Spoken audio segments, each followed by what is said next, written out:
appeared to involve sending a fleet of military ships into the Barents Sea to locate and recover the missile. Because it's unknown what state the wreck site is in, it is believed that at least one of the ships would likely be specifically equipped to handle any radioactive material that may have leaked from the missile's nuclear core upon impact with the surface of the water. There are many notoriously high-tech and specially equipped Russian vessels that have been linked to possible recovery efforts. One such ship is the Yantar, a government research vessel that is also often involved in covert and military operations. In 2017, it was used to recover 2 downed Russian fighter jets, which had crashed in the Mediterranean Sea. It is reportedly equipped with special gear, enabling it to retrieve debris from below at depths of up to 18,000 feet. Fueling rumors of its involvement in the search, the Yantar was spotted in June 2018, traveling across the English Channel on its way to the North Sea. Continuing along the northern coast of Norway would lead the Yantar directly into the Barents Sea. In photographs taken of the ship during this journey, a Saab CI Tiger robot was visible on the ship's deck. The Tiger is a remotely operated underwater vehicle, or ROV, which is proven to be effective in cleaning dangerous, potentially radioactive underwater wreckage sites. While the Tiger and the other specialized equipment aboard the Yantar would make a lot of sense to employ in the search for the Burevestnik, it was never confirmed whether that was the Yantar's objective. Additional clues into the search appeared to go dormant for the better part of 2 months. Then, on August 8, 2018, Russian media reported that an armada of 8 ships from Russia's northern fleet had departed from its base at Severomorsk with a curiously vague mission statement.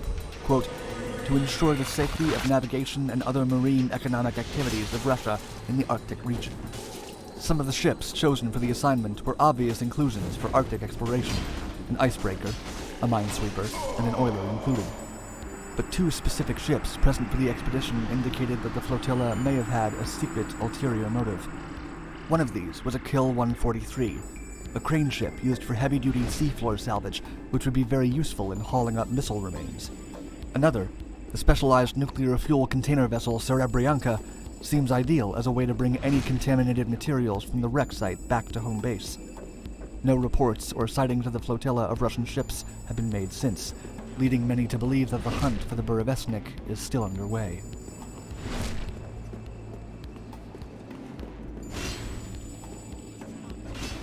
U.S. media picked up the story of the missing Burevestnik missile shortly after the suspicious Russian flotilla left base in August 2018. The head start the Russians had given themselves to find the missile before any competing interests had all but evaporated. It was reported in March of 2018 that the U.S. government had already been keeping a close eye on the test missiles being launched from Yuzhny Island. A source within the U.S. intelligence community cast doubts on Putin's assertions that several of the nuclear-powered weapons in development, including the Burevestnik, would be war-ready by 2020. The source said that, in fact, the missiles did not appear anywhere near operational from the tests they had observed. The U.S. Navy is in possession of several submarines that were specifically modified to recover Cold War-era Soviet missiles from the sea floor and bring them back for research and analysis. One such submarine is the USS Jimmy Carter, a state-of-the-art nuclear-powered Seawolf-class submarine first commissioned by the Navy in 1996. The submarine's original designs were altered in 2000 to extend the Jimmy Carter's hull by 100 feet to add room for remotely operated vehicles, submersibles, and other special operation equipment, as well as special storage space to be utilized in high-volume reconnaissance missions. It's currently stationed at Naval Base Kitsap on the peninsula of Washington State. A U.S. recovery effort would, of course, be tantamount to stealing trade secrets from a rival on the global stage, so any effort to do so would have to be cloaked in secrecy.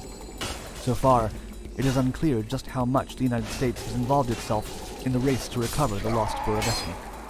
It does at least appear that U.S. intelligence agencies have been monitoring the tests at Punkovo Base very closely, and it's clear what the advantage would be were they to beat the Russians to locating the missile. But Russia has not yet broken any of the terms of the Indeterminate Range Nuclear Forces Treaty, which was installed at the end of the Cold War, and prevents any world powers from producing cruise missiles that have flight ranges of 300 to 3,000 miles. Since the Burevestnik is nuclear-powered, and theoretically has an unlimited flight range, it is unclear how the INF would categorize it. It would almost certainly be deemed a breach of the treaty, except that the INF does allow the research and development of such weapons up to a point, a loophole that the U.S. is aware of and has consistently taken advantage of.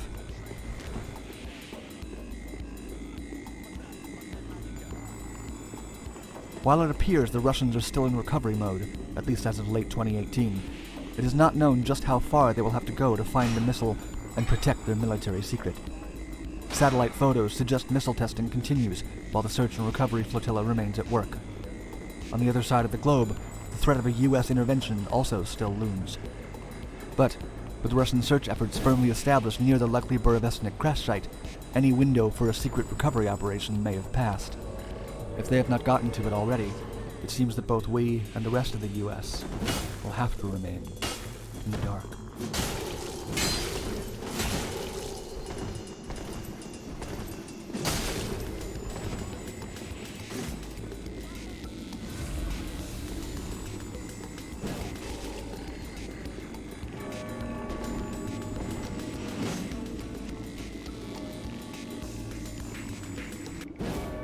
At around 6 p.m. on Tuesday, September 5th, 2017, an undisclosed aircraft fell out of the evening sky and into the Nevada desert below.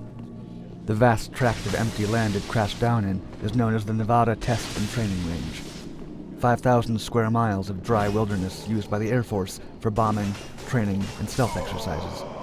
The crash site was located 100 miles northwest of the Nellis Air Force Base, in the vicinity of both Groom Lake, Area 51, and the Tonopah Test Range Airport, facilities notorious for housing top-secret aircraft and weapons programs. The pilot of the downed aircraft, Lieutenant Colonel Eric Schultz, was lost in the incident, and photos and documentation of the event have been actively hidden from the public. Given the intense secrecy of many flight activities in the area, rumors have since emerged that Schultz may have been piloting a highly classified aircraft. In the absence of official details, questions loom. What kind of aircraft had Schultz been flying that day? Was it from one of the U.S.'s own Black Project programs? Or even more intriguing, was there an unusual Russian connection?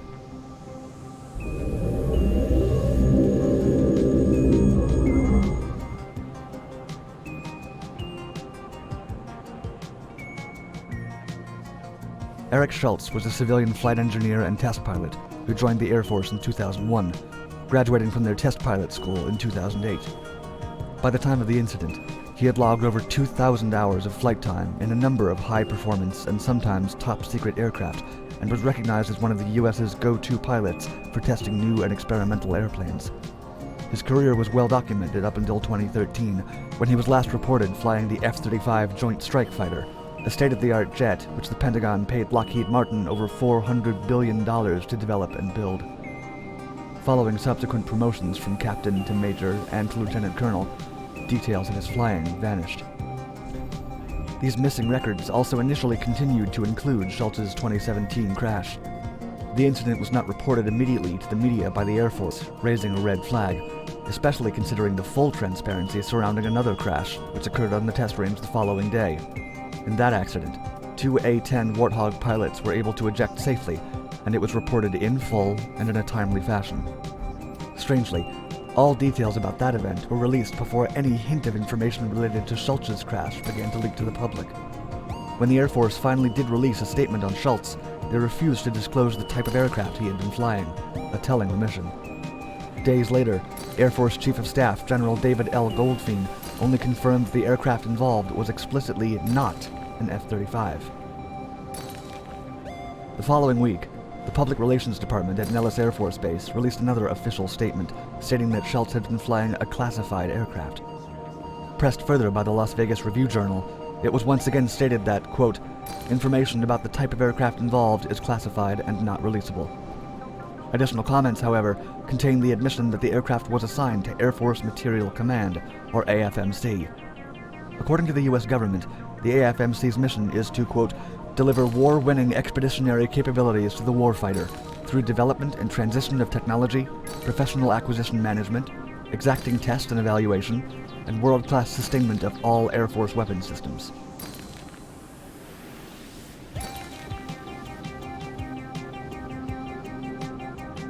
In the absence of more information from U.S. sources, a report emerged from a Russian news site, Govoritmovska.ru, claiming that a former Russian pilot, Magomed Tolboyev, had contacted Schultz shortly before the crash.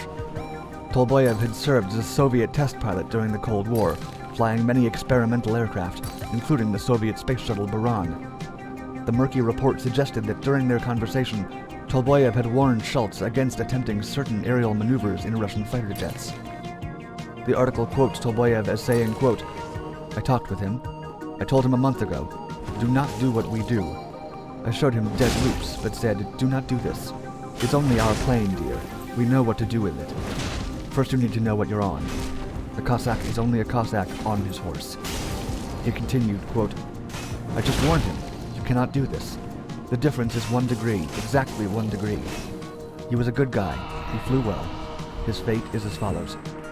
He was experienced, no questions asked. We must pay tribute. American pilots and English.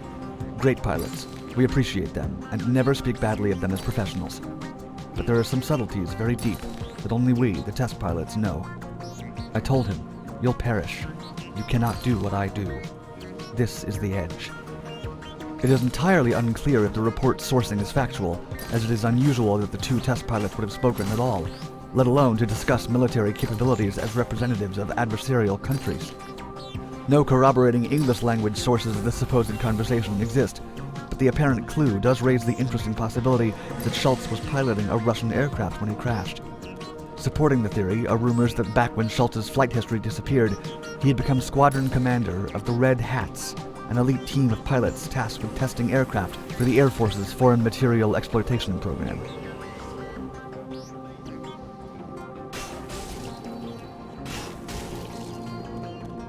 The Red Hats evolved from the 4,477th Test and Evaluation Squadron, a notorious crew of American pilots that test flew Soviet military aircraft during the height of the Cold War for evaluation and training purposes. They were originally nicknamed the Red Eagles, due to a patch worn by the pilots that depicted a soaring red eagle. The Red Eagles were followed by the 6,513th Test Squadron, whose name also came from their insignia, the Red Hats. The purpose of test piloting these foreign aircrafts was both to better understand their operations and to test U.S. defense systems against them. Following the dissolution of the Soviet Union, the Red Eagles and Red Hats were formally disbanded in 1990, and the Red Hats were incorporated into another secretive unit, the 413th Flight Test Squadron, nicknamed the Bombcats.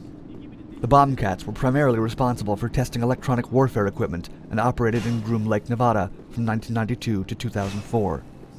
When the Bombcat Squadron was retired in 2004, the active Red Hat members continued on as a top-secret, unnumbered unit overseen by the Detachment 3 Test Wing of the Air Force Test Center, officially based at Nellis Air Force Base. Though their organizational sands have shifted over the decades, the Red Hat's original purpose endures. The pilots continue to test and train in secret with a number of Russian-developed combat aircrafts thought to have been commandeered through various means by the Pentagon over time. Both the nuclear-capable Moldova MiG-29 and the Sukhoi Su-27 have been spotted tearing across the skies over Groom Lake in recent years. And when 2 Su-27s went up for sale on the private market in 2009, they were purchased by a Murderathon Incorporated, a Delaware-registered shell corporation that many assume was created by the U.S. government to obscure details of the transaction.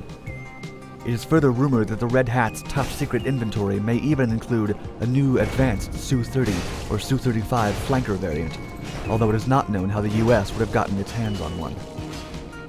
Red Hat activity continues to be tightly linked with the nearby Groom Lake and Area 51 facility. Supposedly, a pair of hangars in its northern sector have been designated for Red Hat aircraft, earning it the nickname Red Square. Whether Lieutenant Colonel Schultz was a part of the Red Hats is redacted from all records, but many have suggested that his station at Nellis Air Force Base and his documented history flying all manner of American and foreign aircrafts points to the strong possibility that he was not only part of the elite unit, but he may have even been a commanding officer.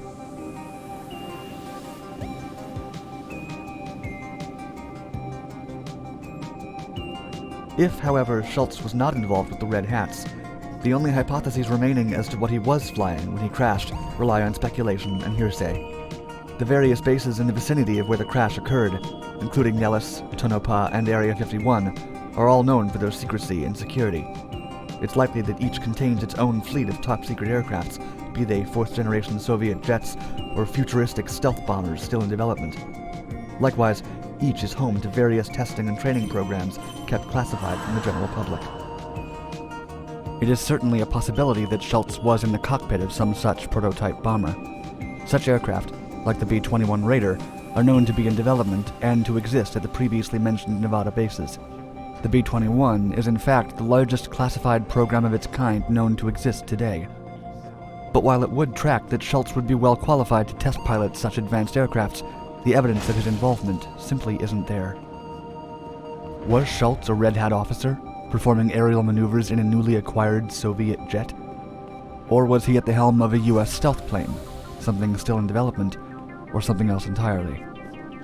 Unless and until an official explanation is released by the Air Force, it is unlikely that we will ever know for sure.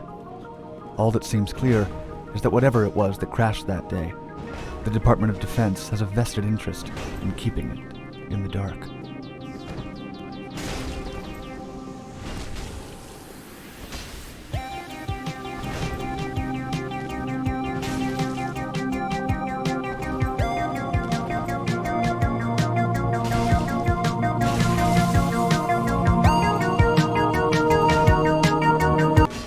On the night of October 4th, 1967, sometime around 10 p.m., a woman called into a local radio station in Halifax, Nova Scotia, to report seeing a mysterious orb of bright orange light, 40 to 50 feet across, drifting out over the harbor. Immediately after her call, another listener phoned into the station in a panic and confirmed seeing the same fiery orb. In the skies overhead, Pan American World Airways Flight 160 pilot Ralph Lowinger also noticed something strange while flying over eastern Canada, a formation of 4 bright lights seemingly headed across the plane's flight path. Lowinger grabbed the controls to slow the plane's momentum and allow whatever was emitting the lights to pass in front, but the lights did not veer closer. Instead, they seemed to hang there, suspended in the sky.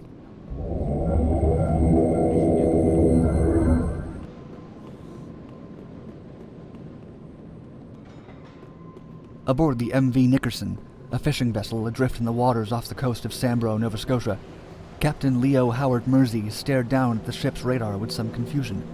4 distinct blips were pinging in the waters northeast of their position. Captain Mersey looked up in the direction indicated to see 4 bright orbs of light in a rectangular formation hovering in the sky. He and his crew stood on the deck of the Nickerson and watched the objects with wonder, and Mersey phoned the harbor master to report the strange lights and ask for an explanation. He would file another report with the local Mounties upon arriving in port, but as the night's events continued to unfurl, a plausible explanation began to seem less and less likely. An hour later, some 150 miles to the southwest of Halifax in a sleepy fishing village called Shag Harbor, 18-year-old Laurie Wickens was driving home with some friends on a dark, winding highway. All of a sudden, Wickens noticed a large glowing object flying low across the horizon. It was flashing 4 lights in succession and seemed to be coming down out of the sky. Wickens pulled his car over to watch until finally the flashing object dropped below the tree line and out of sight. Moments later, Wickens recalls, he heard a whistling sound and a loud bang. He got back in the car and drove them up and over a bend in the road so they could look down on the harbor below. Once they crested the hill, they could see something bobbing on the surface, some 200 yards out into the water, illuminated by a mysterious yellow glow. After staring at the object for a few moments in stunned silence, Wickens and friends drove to a nearby payphone and called the local police to report what they believed to be a plane crash.